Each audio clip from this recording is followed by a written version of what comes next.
Bloomlordmon is an ultimate-level, vaccine-type Digimon and a wood element powerhouse, bringing a unique set of abilities that revolve around weather manipulation, poison effects, and enhanced damage output.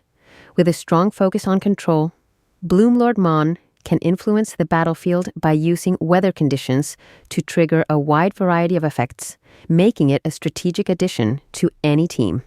Normal attack, Sprout, Stab. This attack targets a single enemy, dealing a portion of damage and adding real damage with a chance to apply the parasite mark.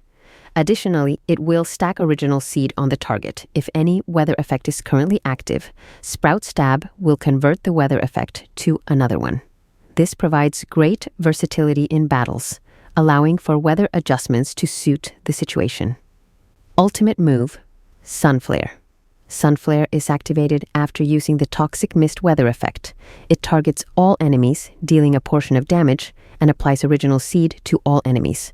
The main target of the attack takes 3 additional damage hits, and all enemies suffer poison damage from the initial attack. This move is great for spreading original seed across enemies, setting up for additional combos and effects. Signature skill, Composite Seed. After a certain amount of original seed layers are stacked on an enemy, 10 layers, Composite Seed is triggered, causing the target to suffer real damage based on the number of original seed layers. This transformation also reduces enemy resistances, making them more vulnerable to further attacks. In specific weather conditions like heatwave, toxic mist, and rain, Bloomlordmon can trigger additional effects, adding to its already formidable damage output. Passive, Master of Blossoms.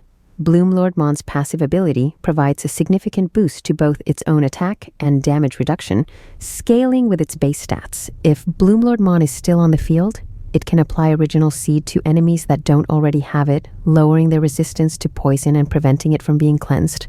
Additionally, when any weather effect is active, Bloomlordmon will clear multiple negative status effects from all allies and reverse several of the enemy's buffs into poison. Universal Resonance. For every type of weather effect active on the battlefield, excluding cloudy weather, Bloomlordmon gains Universal Resonance stacks. These stacks enhance its defense and damage reduction, making it even harder to take down.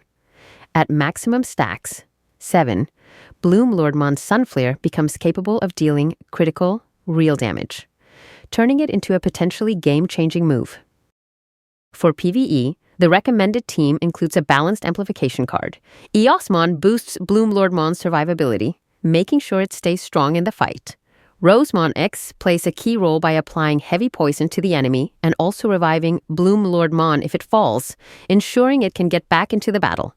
Shoutmon Cross 7 helps with weather control, which activates various effects that benefit your team. Bloomlordmon can trigger multiple weather conditions, dealing real damage to enemies and supporting your overall strategy. Shoutmon Cross 7. Superior Mode brings in future reinforcements, allowing for significant damage to enemies when needed. For PvP, the team setup remains strong with a defense amplification card. Eosmon continues to boost Bloomlordmon's defense, making it tougher to defeat. WeChat once again applies poison and will revive Bloomlordmon if it's knocked out, ensuring your strategy stays intact. Shoutmon Cross 7 controls the weather, boosting your team's effectiveness in various ways. Bloomlordmon can trigger various weather conditions and apply real damage, making it a powerhouse in PvP. And Digimon Crimson mode provides continuous healing and strong damage, which keeps the team in the fight while dealing plenty of harm to the opposition. Bloomlordmon's story event. Never Island lay outside the reach of both the digital world's governance and the Union Army's influence. It was a sanctuary for Digimon who had been cast out or had chosen not to take sides. The island remained hidden thanks to a being the locals referred to as a god, who not only concealed its coordinates, but also placed a complex system upon it, a blessing and a curse. At the island's center was Tinkermon, its original inhabitant and caretaker, after the other residents had migrated to virtual space. When the god first arrived, it rewrote the nature of the island, turning its soil into something unstable for ordinary Digimon. Anyone who stepped onto the island without a divine blessing lost their physical form and entered a compressed state called quantum form. In this form, A Digimon couldn't materialize, but its abilities remained intact, encoded into data cards. These cards became central to the life and order of the island. Tinkermon stayed behind to restore the island and serve as envoy in the god's absence. New arrivals were welcomed and granted blessings that allowed them to recover from quantum form once they left the island. The abnormality didn't affect humans, which made them especially useful to Tinkermon. They could enter freely and assist in maintaining balance. Bloomlordmon bore a divine blessing stronger than anything Tinkermon could provide. Its arrival shifted the balance of power. Initially, Bloomlordmon acted as a neutral peacekeeper, but over time, it began removing blessings from residents, casting them back into quantum form. The rules changed. Now, only Digimon who had collected at least 10 units of quantum data could regain physical form. This data was earned through battles, card games where each Digimon's abilities, not their whole being, were placed into play. The protagonists worked within the card battle system. The cards weren't alive, they held no core data, just abilities. Partner Digimon, when carded, were stored inside their D-seeds and couldn't emerge until enough data had been restored. Combat shaped the hierarchy of Never Island. Each victory restored a piece of the Digimon's data. Digimon who lost their forms became tools in a broader strategy. One by one, cards passed between challengers, champions, and guards. Idiomon, once carded by Millenniumon, had his card taken and passed between various hands, Megidramon, Griffinmon, Neptunemon, until Bloomlordmon claimed them all by stripping the final blessing in that chain. The protagonist proposed sending in a pawn first, a Digimon whose purpose wasn't to win, but to force Bloomlordmon to play as many cards as possible. Once its deck was revealed, they could identify the cards nearing their data limit. If those cards were pushed to their edge, they'd become unusable. A few rounds deliberately lost could mean Bloomlordmon would lose key cards from overuse. Bloomlordmon's deck favored Wood Element Digimon. Its keystone was Bancho Lilymon, so the protagonist prepared counters for it. But Bloomlordmon altered its strategy, rotating cards and minimizing risk. This made it nearly impossible to outmatch by prediction alone. Even so, Bloomlordmon's intent was never dominance.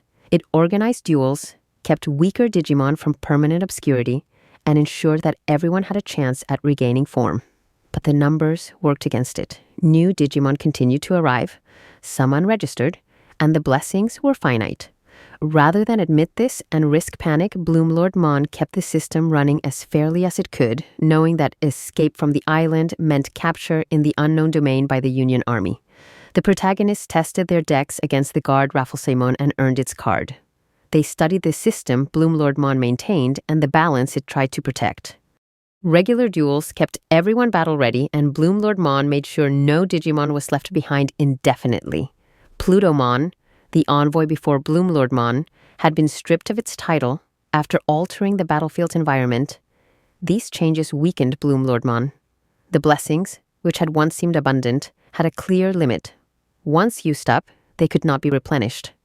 As the blessings dwindled, Bloomlordmon remained determined, bound by its mission to protect Never Island at all costs. It had been guided by the Oracle's will, and now, in its final act, Bloomlordmon was willing to sacrifice everything in obedience to that divine guidance. One by one, the Digimon on Never Island turned into cards. Bloomlordmon had burned through the blessings far too quickly. When that moment came, every Digimon on the island was forced into quantum form. The god returned, revealing the island's hidden purpose. The blessings and curses had been part of a trial. The Digimon were data samples, the island a testbed. In quantum form, they could survive hostile environments and be stored with far less strain on digital resources. The god announced its intention to absorb Never Island into its own network, justifying the act as preservation. Only by being compressed could the Digimon survive in numbers. Bloomlordmon, now reduced to a card like all the other Digimon, was added to the protagonist's deck. The protagonist faced the god of Never Island, the force behind the island's curse, with Bloomlordmon's card a crucial part of their strategy. Its motive had never changed: protect the Digimon of Never Island, even if it meant resisting the divine will that created the sanctuary in the first place. The protagonist won, but the cost was the island itself. Without blessings, its location could no longer be hidden. The sanctuary was lost. In the aftermath, Bloomlordmon pledged to find a new home. It asked the human protagonist to safeguard the displaced Digimon inside their D-seats for now. It planned to lead them to abandoned Union outposts, temporary havens, while a new future was secured. The journey ahead would be uncertain, but Bloomlordmon promised to protect the Digimon until the digital world was ready to welcome them all. The protagonist would take the next step, seeking the 4 holy beasts.